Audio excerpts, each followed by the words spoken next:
How's it going, everybody? Welcome to the last little bit of this product section, sort of zooming out a little bit to see sort of world history and practice. That it's not just kind of what humans do, but also sort of products and how they shape the world around us. And hopefully, each product you've chosen has kind of given you a little insight to how these mechanics work in a world history context. So, hope you've enjoyed that.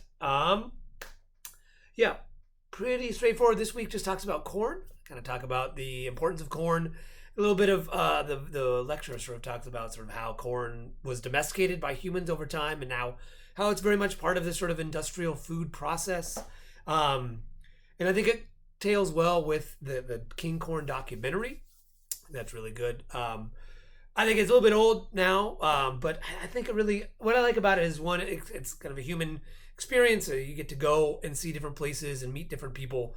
But I also think it's sort of a balanced thread. It talks about corn and what it's used for, but it also explains like why and the sort of reasoning logic behind producing this much food or food stuff that can be used in other capacities, right? This idea that that food is the cheapest it's ever been. Feeding people is possible, and so there's pros and cons with everything, right? That it's not just oh, this is it, this is bad, we should stop it. But hey, there's other sides of this coin as well, which is very historical, right? History is never typically black or white, good or bad. That it's sort of this gray area. People can come up from two different perspectives. So kind of why I like that documentary. There's a documentary quiz. You got 30 minutes, so it is timed. Sorry, I probably should have put that on the instructions.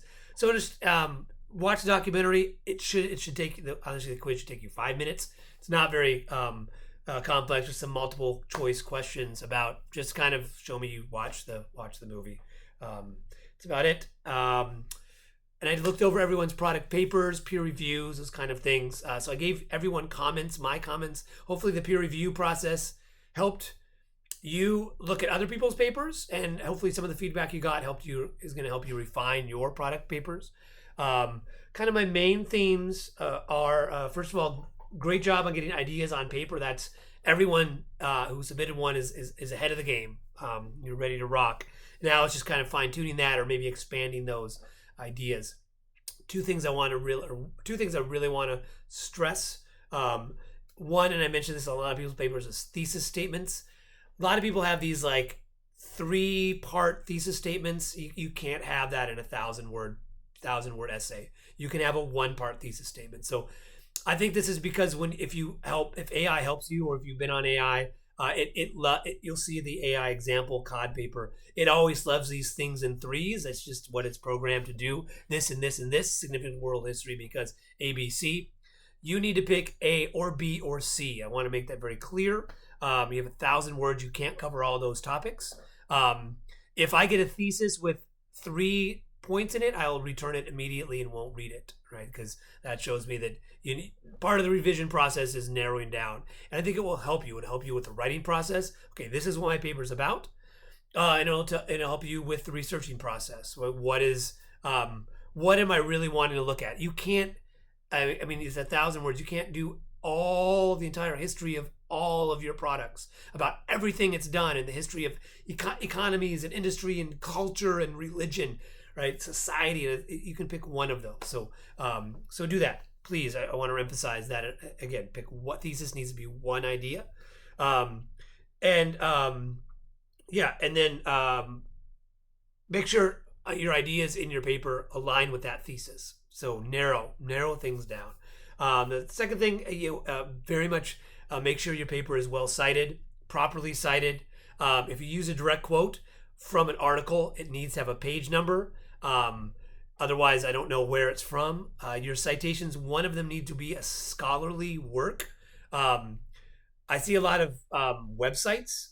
Those are great, a good place to start, but it needs to be something a little more substantial. I want you to engage with scholarship. See how this stuff is done on a scholarship side, not just Wikipedia. Wikipedia, again, a great place to start. At the bottom of Wikipedia, they have peer-reviewed articles and chapters and books and scholars who study this stuff. I want you to at least get a little bit walk out from this paper engaging and know what a scholarly peer-reviewed article looks like. whether you use it a lot and maybe it's too complex for your whole paper, but at least engage with one of those to show you the difference between a website and a scholarly article. I want you to kind of get an idea of that. So those are the two main things. Make sure your thesis statement has one idea, and make sure you have a scholarly article as part of your website that's cited somewhere in your paper. Don't just like find it off the internet and post it in there, right? So show me you engaged in it.